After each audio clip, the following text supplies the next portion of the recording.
welcome back to the Ripple Effect. Today, I'm joined by Angela Totman. She is a powerhouse realtor, financial educator, and business strategist based in Arizona with eXp Realty. With over 20 years of experience in the financial and entrepreneurial education realm, Angela has built a reputation for transforming complexity into clarity, helping entrepreneurs and agents create scalable systems that grow wealth without sacrificing their sanity. Her passion for leadership, financial empowerment, and purposeful success has made her a trusted voice in both real estate and business coaching circles. Welcome, Angela. I'm so happy to have you. Thank you so much, Alexa. I appreciate the opportunity to be here with you. Yeah, absolutely. Thanks for taking the time. So you've been in the just the entrepreneurial field and the financial field for 20 years, for over 20 years. What did business look like in the beginning compared to today, and what would you say changed most for you? Oh, that's a great question. So when I started right out of college, I started in like the small business space. So actually my first job out of college, I worked at the Rich Dad Company. So the company that published all the Rich Dad, Poor Dad books. We had audio products, games, there was stuff, licensed all over the world. And it was a really great education because my impression of what business looked like, which was like big and corporate at the time, changed dramatically because we had products in countries all over the world, languages all over the world. And we had a pretty small team still. There were less than 20 of us that worked in our corporate office. So I think that what we've seen as business has evolved is it's become more global, more connected. You can do more stuff with fewer people, especially as we see AI create more capability. So I think that what I have seen as the change has been what's available and what we can do individually, but then also the need for that human connection Yeah, to make it absolutely. authentic. Yes, because we're craving that, right? So much of it is automated. So many of the phone calls are fake. We don't want to be connecting with robots. We want to be Right. connecting with people. So Yeah. true. Staying in tune with that and being mindful of that connection piece is so valuable, I think, for businesses, because obviously the AI is going to save people money, but it's certainly going to, I think, lose deals too. And I think that we have to decide like who we want to be in our business lives, our professional, just in our lives in general, really holistically. But when you think about, we've all invested, probably if you're an entrepreneur or you're in the real estate industry, you've probably invested in a marketing program. And I've certainly gotten into them and been like, oh, this actually feels kind of a little bit yucky for me because it's the system and the way that they do things. It feels very cold. It feels high volume.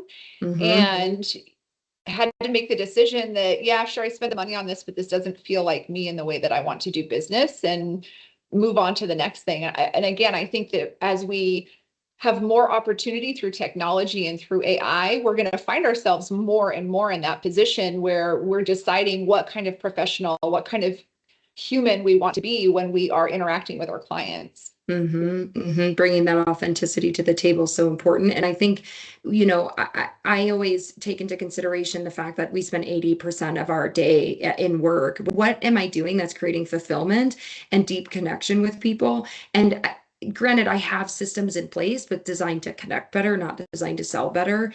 But it really is so important to be showing up in a way that's fulfilling. Otherwise, I think the job feels a little dreadful, at least for me. That's not the case for everybody, but for me, that's certainly the case.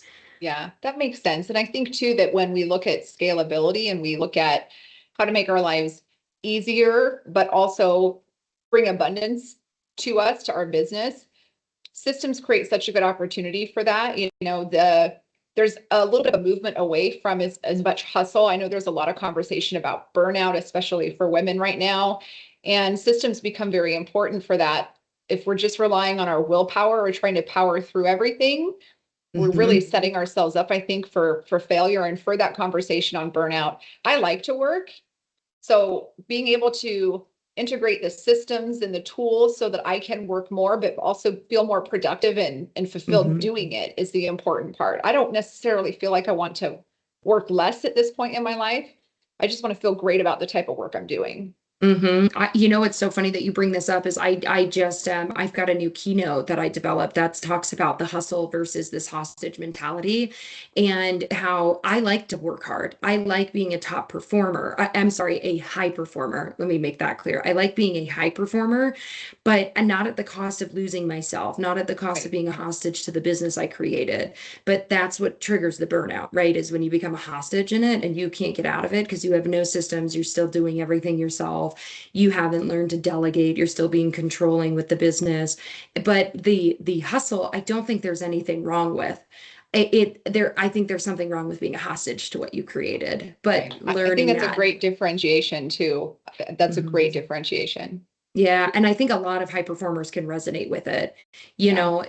Because there is this negative connotation right now associated with hustling. Like, just stop Right. bragging about being a hustler. No, I like being a hustler. I love being a hard worker. I find a lot of fulfillment in it. And that's okay that that's not for everybody. Right. But what I don't enjoy and what I do not promote is that hostage, is that you are stuck and you are just stuck in a prison of your own creation. And that's when the hustler is bad, right? That mentality has been a detriment. And I just think it's really important to know the difference and the different, it's important to know the difference between those two things because being a Well, hustler I is think kind of it's the fun. difference between using willpower and using discipline in any part of your life. If you're using willpower, you're just pushing through, right? You're just like Mhm. doing what it takes, got to get it done.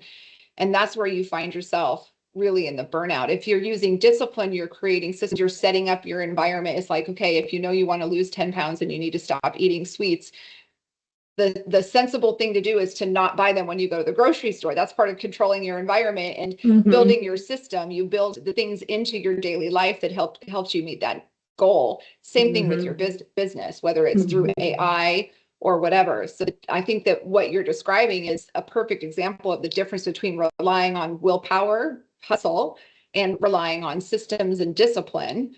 Mhm. Discipline is systematized. You don't have to rely on willpower if you've got really great discipline and really great systems. People confuse the Mhm. two. Yes. Willpower and discipline are not the same thing. No, they're not. I say the same, right? The motivation and discipline, not the same thing. Yep. Willpower and discipline are not the same thing. And they're very often confused. That like I'm disciplined because I was motivated to be disciplined. Nope. I am Yeah. disciplined because when I am not feeling motivated or when I do not have the willpower, like I have systems in place to keep me disciplined. Yeah. It's very important to have that. It's very important to have that in place in every aspect of life.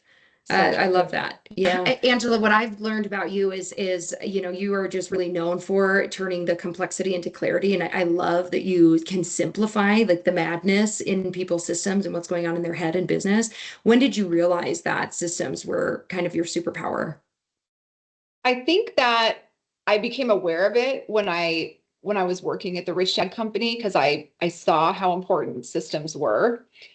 As far as how did it become or when did I realize it became a superpower? And this is gonna my answer to a lot of questions boils down to, I think, what I learned as a parent. And whether you're a parent or not, I think some of these, where you get the lessons, I think a lot of them are similar. Um, you know, Parenting is very complicated. And then you add parenting and you layer on top of it being a professional. And then I have a pretty big family here locally, and we get together a lot. And I've always kind of been the glue for the family. And there's just all of those layers piled on top of each other adds complexity. And you have to find a way to simplify it. Otherwise, a person can go mad doing that. And so really, I think that that's as I navigated through parenthood and became overwhelmed, I'm like, okay, how can I boil this down to something that's more manageable? And the problems didn't go away.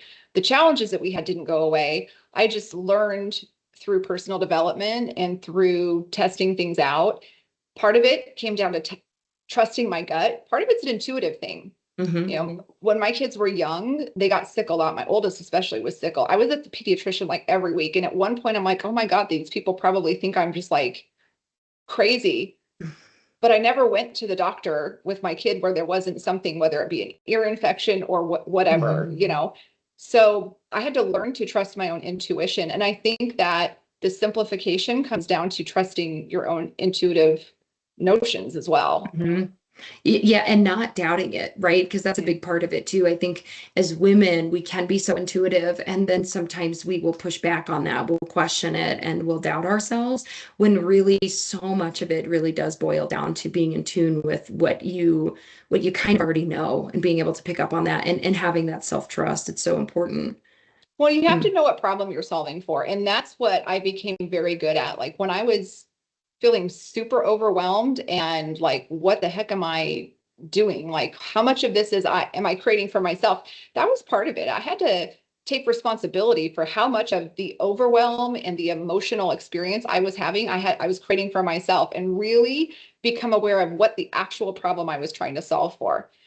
Mhm. And I found that the actual problem that I was experiencing usually was so much smaller than how I felt, like how I was creating the experience for myself. Have you ever done that? Uh-huh.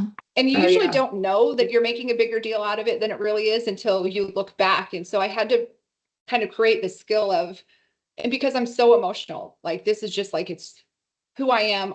I'm very emotional. I'm very intense.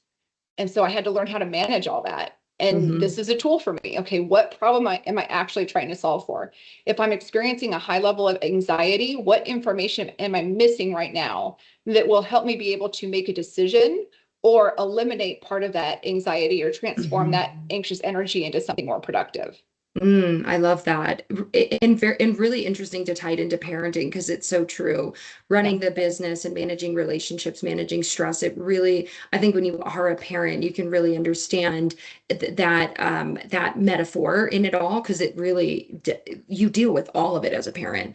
It all Yep. hits you at once, and it's not the same in life when you can kind of decipher the differences in relationships and the differences in managing the stressors. And it's 24/7 constantly hitting you, and you just have to adjust and be able to maneuver and be intuitive and also prioritize. Mm-hmm.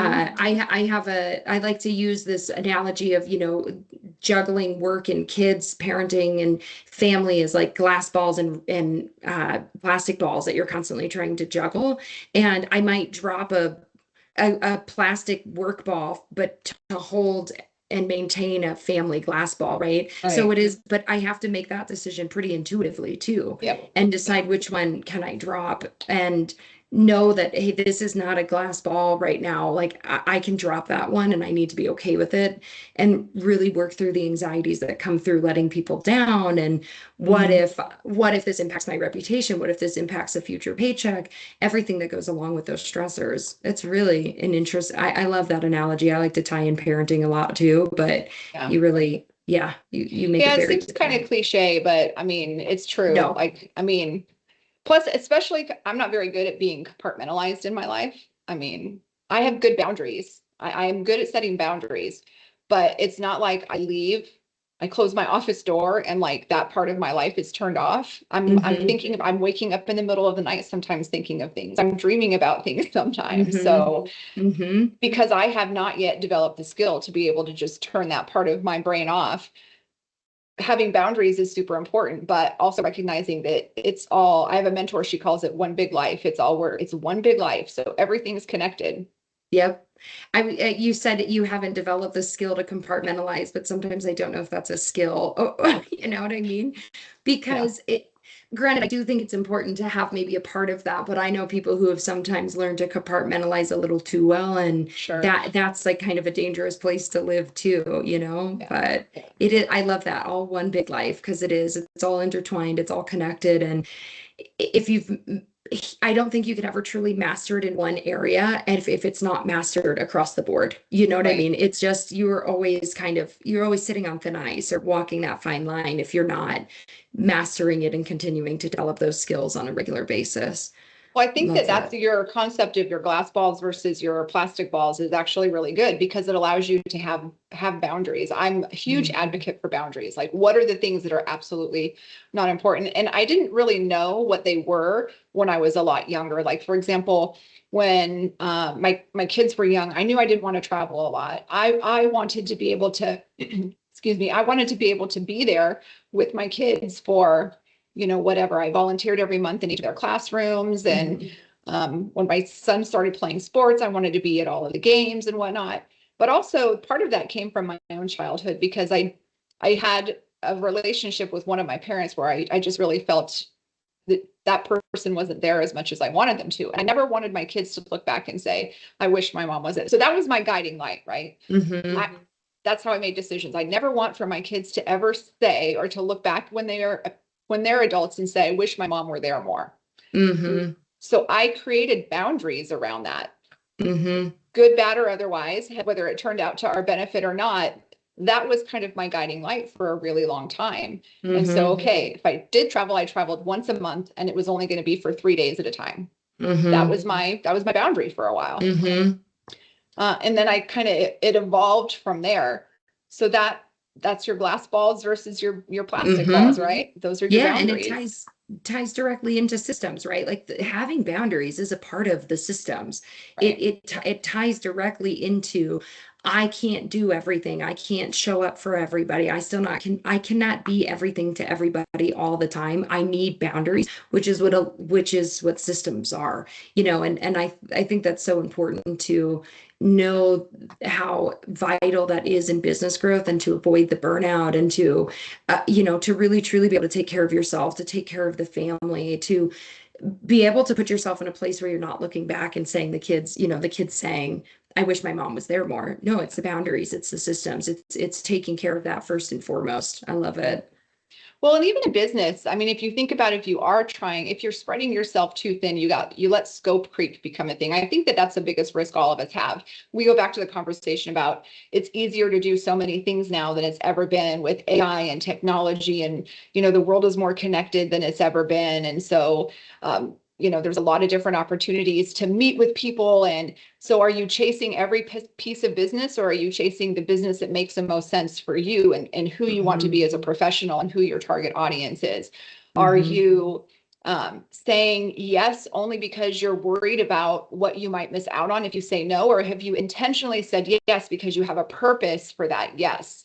So when we look at accountability, and all the clients that I've coached over the year, all of the entrepreneurs, because this is a trait of entrepreneurs, are creative, they're excited, they're passionate. And I mean, almost without exception, it's not me saying it, they self-diagnosed with this shiny object syndrome.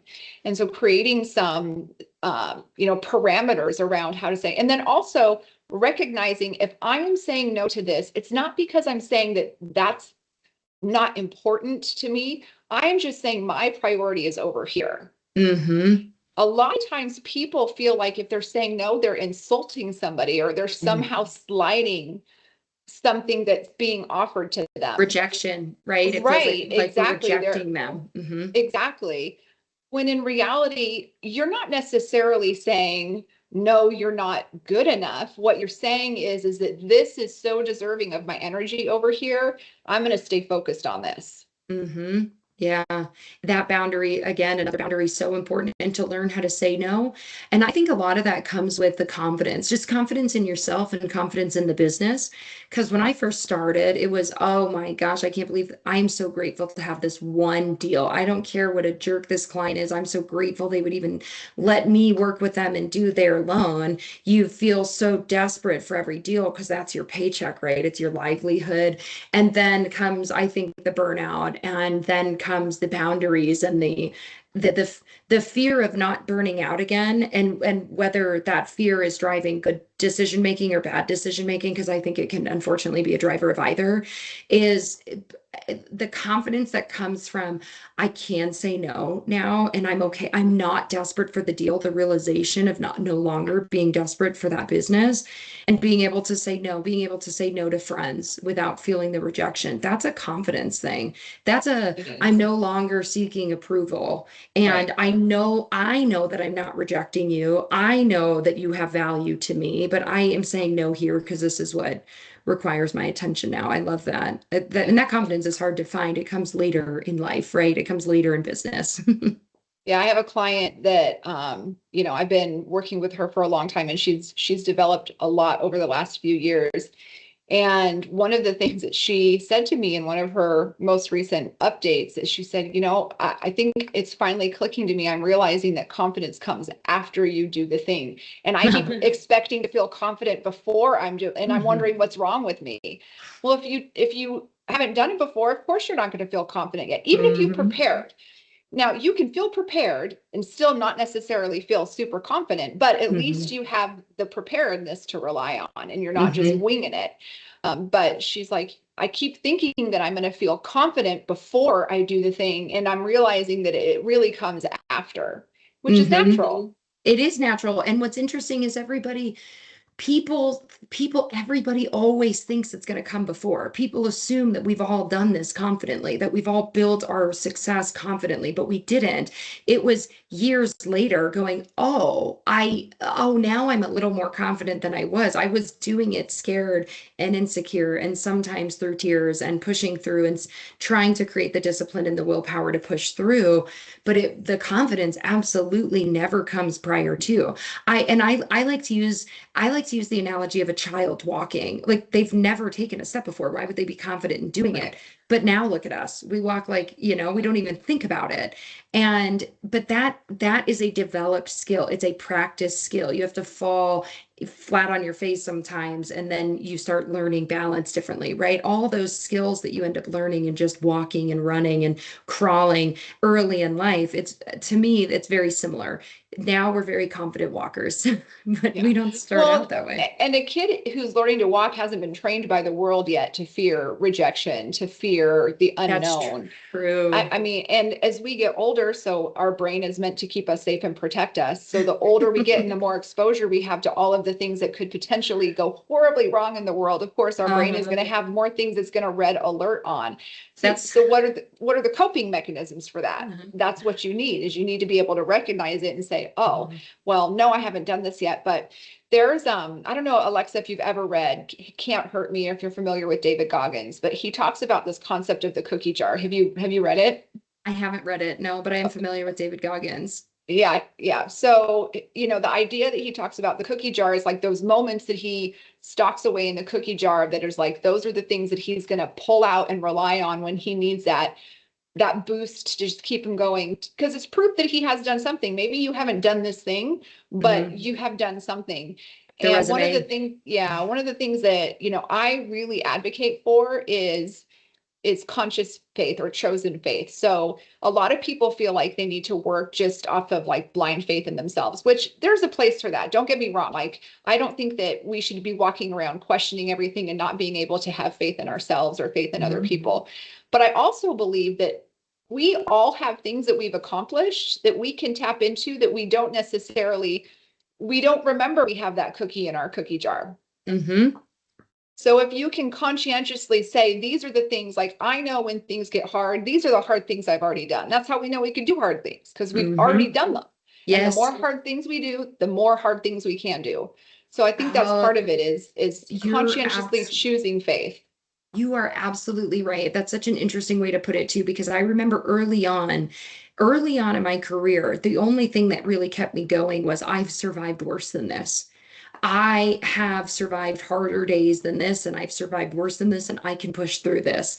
But that was like tapping into that cookie jar and that mentality of, I can do hard things because I've done harder things, right? Tapping into a tiny, tiny, small dose of confidence, of self-faith, going, oh, no, I got this, I can do this. And I have some proof. I may have never done this one thing, but I have proof that I've been resilient enough to survive hard things. Right. And that is really interesting, because that is a lot of what it is, because it isn't blind faith. It's you have to really embody it, but the embodiment is in still small doses. Like, I embodied the self-faith for the day, it was like, just for today, or just for these few hours, I remembered this morning that I've survived something hard, and I'm going to just not sit blindly in it. I'm going to tap into that small dose of faith of, I can do this. That's a really interesting way to put it. I've never thought of it like that, but that's exactly what it is. It is that tapping into the cookie jar. Ooh, I'm going to have to read that. I'm going to love it. Well, if you're familiar with him, you know that he's pretty intense, but there's a lot of good stuff that comes out of it. I love it. Oh, So that's I've read both awesome. of his books. I think they're both worth the read. So obviously, there are seasons where it can look very successful on paper, but internally, you knew something had to change. What would you say was one of the most memorable moments where you, again, on paper, things looked so good, but internally it was just you were ready for a shift? Wow, I feel like I've had a couple reinventions as an adult. One of them, I had a plan for myself from a very young age. So again, this kind of goes back to um, I had mapped out my life based on probably avoiding a situation that I didn't want to repeat in my family, to be honest with you. And so I graduated college and I set myself up to be able to go do the exact thing that I wanted to do and realized in that moment that I really did not love doing that thing anymore. You know, I was sitting in a cubicle working for a company that was a stepping stone into the next thing that was going to put me on the path that I wanted. And I just in my soul felt like that was not going to be the thing for me. And Intuition. yeah, even though like I had successfully gone through college, I had set myself up to step into my career again on paper. I'd always been able to do that for most of my life. I set goals, I set plans for my goals, I achieved my goals. One of the goals I had set for myself was I was going to get my CPA certificate. Well, in that moment, I just knew that like this is not the career I wanted for myself. Okay. And but I did the studying. I took the exam prep that my aunt Mhm. paid for me because Mhm. I had told people for all these years, like since I was a kid, like since high school, I told everybody like this was going to be the path for me. I created an expectation with everybody in my life that I was going to follow this one path, and I was on it. And it looked pretty good. It was going to work out for me. But again, in my soul, I was like, oh my gosh, I just don't think this is the thing for me. So I sat for the CPA exam and I failed it Wow. because I didn't really want it. Mm-hmm. So that's one moment that comes to mind, you know, talking about a situation like that. Mm-hmm. And I had to tell all the people that I had shared this plan with for my whole, you know, teenage and college career that my plan was wrong. I'd admit I was wrong. I'd admit that Mm-hmm. I was wrong to all of those people and the people that were mentoring me. And I had to admit that I had the wrong plan. That had to be an interesting emotional journey too, because even though you're a little bit younger, I think um, for me at that age, I probably wouldn't have questioned it so much. I just would have moved on from it. But you are such an analytical person, you're such a planner that I would imagine it would be similar to me saying now, hey, this has changed. Like a lot of, I would feel a lot of guilt and shame in it now if I would feel like a failure, even though Yeah. it's not, right? Look at how your life turned out, which was so meant to be. You were meant to be in that position and intuitively you knew it. But that contradiction of the intuition and the analytical brain of you're going to let people down, you failed, and the guilt that comes along with that, opposed to the the faith of no, this was right. Like I'm not on the right path right now, and I need to go down a different path. Had to be a really interesting journey emotionally for you. I bet that was hard to manage. It was very challenging. It was scary because I felt like my relationships were going to be tested. Hmm. The aunt that paid for my exam prep, for example, so I mean those aren't inexpensive. That was a waste of money. Hmm. I had to go and talk to her about it. And I didn't even at that time have a plan. Like it's not like I said, just kidding, this plan's not for me anymore. I'm going to go do this instead. I just said, I don't think this is for me. Hmm. And I And had to now what? sit in that. Hmm. Because sometimes you got to just have blank space to figure out what the next thing is. Oh, I agree. And that is something I have learned is very important. Like my ADHD brain loves to be constantly thinking about things and get focused on projects and, go to the next thing. But the empty blank space is so vital because I think Yeah. that's where growth comes. I think that's where, when it pulls me out of the autopilot space and it allows me to really then reevaluate, okay, am I on the right path, right? And am I headed in the right direction and what needs to shift instead of forcing a square into a circle, Yeah, hmm definitely. Oh, that had to be interesting. I bet that was hard.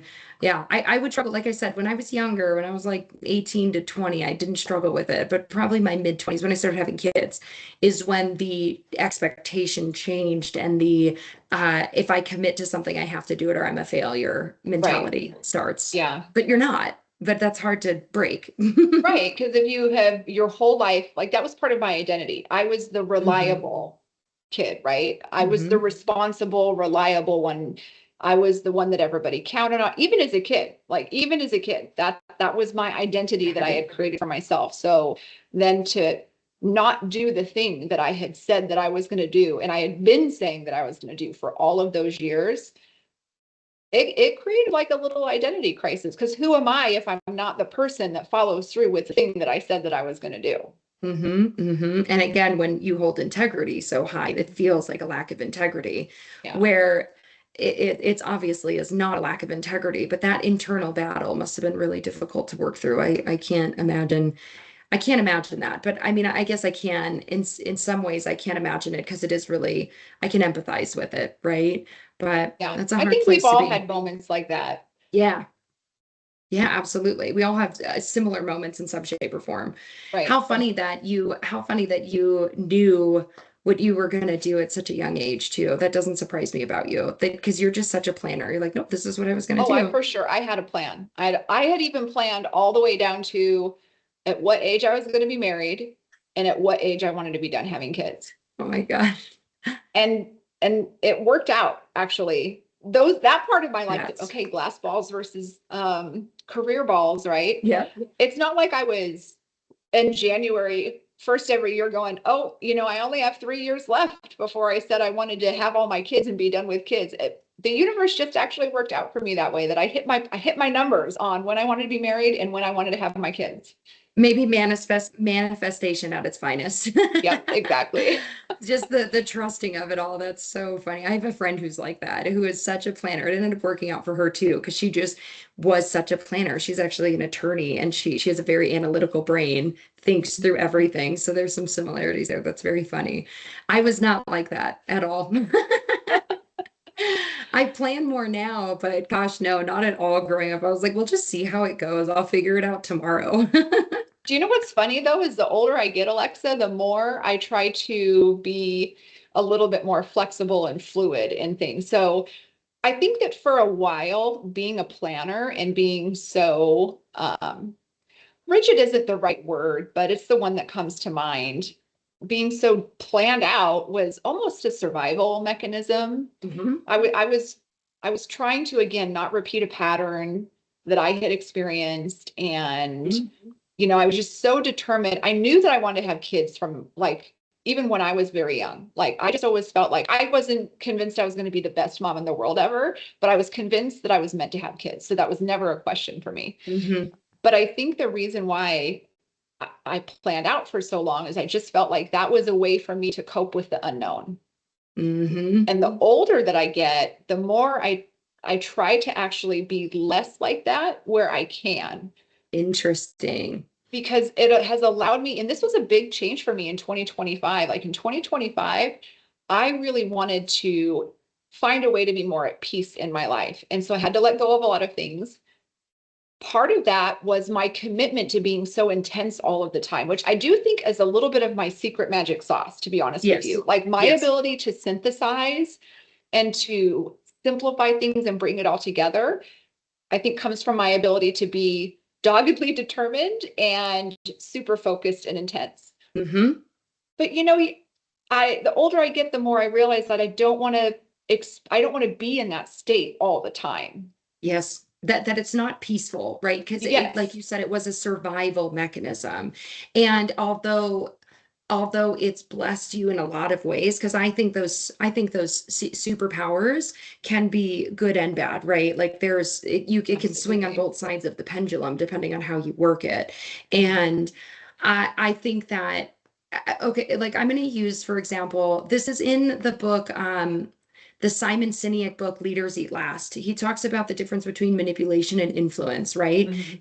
It's essentially the same thing, but what is the difference? Because a superpower is influence, right? but that's also can be used as manipulation. The difference is manipulation is convincing people to do things they don't want to do, whereas influence is helping guide people and convincing them to do things they do already want to do. And that was an interesting journey for me because as someone who can influence people, I didn't want to do it. I saw people use it negatively. I saw people use it in a very manipulative, mean, cruel way with very cruel intentions. So then to be somebody who had, which I think is a superpower. I think it's a gift when you use it correctly. And same thing with your intensity, right? You used it correctly to avoid in a survival mechanism way, you used it in a way that allowed you to avoid being somebody you didn't want to be. But I think that obviously if you dig too deep into it, there's some when you swing too far to the other side of the pendulum, it can hurt you. Yep, absolutely. I think that my ADHD is a superpower because it allows me to be hyper focused and intense on things, but also it can hurt me too sometimes, right? The hyper It's focus funny you say sometimes. that because my youngest son, and he said that to me one day.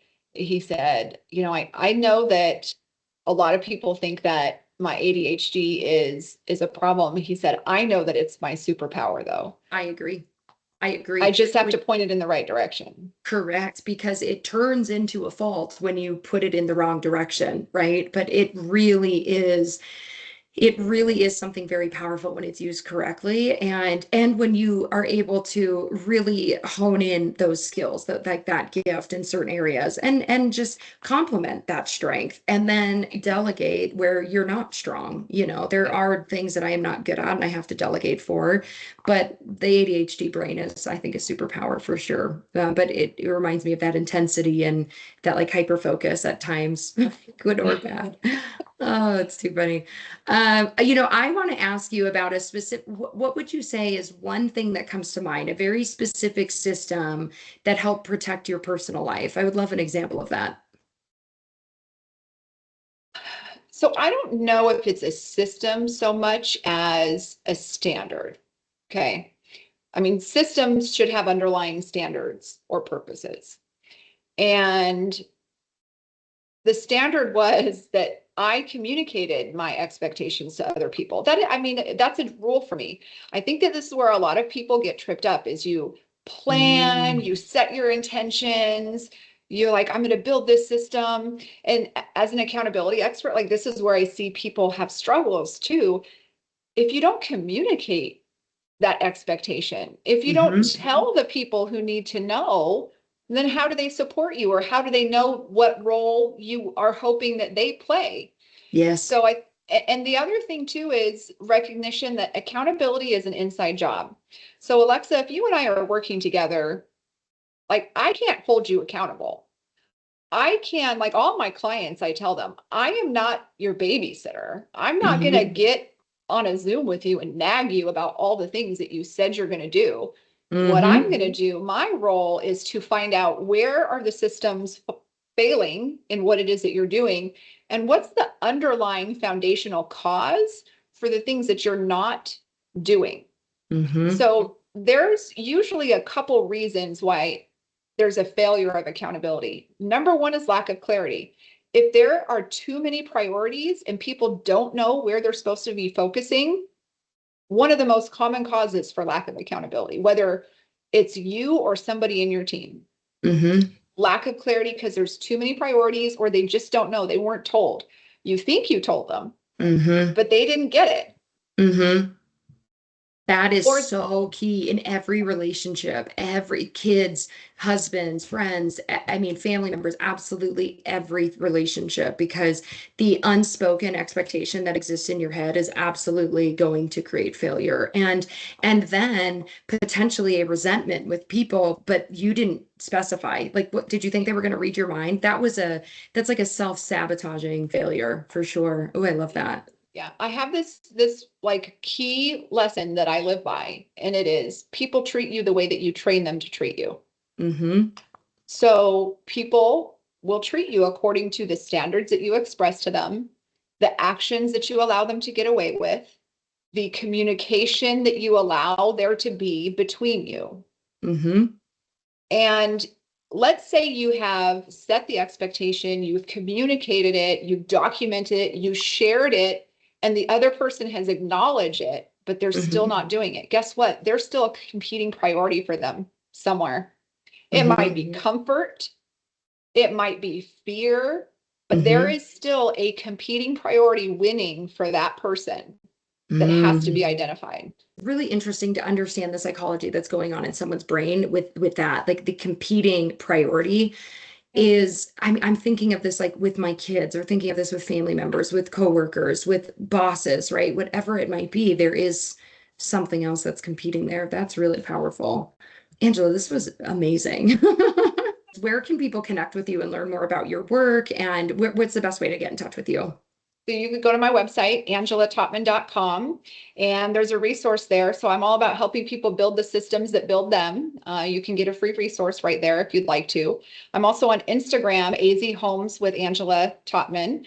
I'm on Facebook, Angela Totman, or AZ Homes with Angela Totman. So it's pretty easy. Thank you so much. And thank you so much for being here and sharing all this and just allowing me to spotlight you. You are so special and everything that you do is impressive. So thank you so much. I appreciate it. Thank you. I really, really appreciate the opportunity to be here with you, Alexa. And I know that you have incredible guests on your show and your event. You highlight key motivators, key influencers, and people who really want to do good in the world. So I'm honored to be a part of that. Thank you. I appreciate that. Thank you so much for joining us at the Ripple Effect today. I can't wait to see you next time.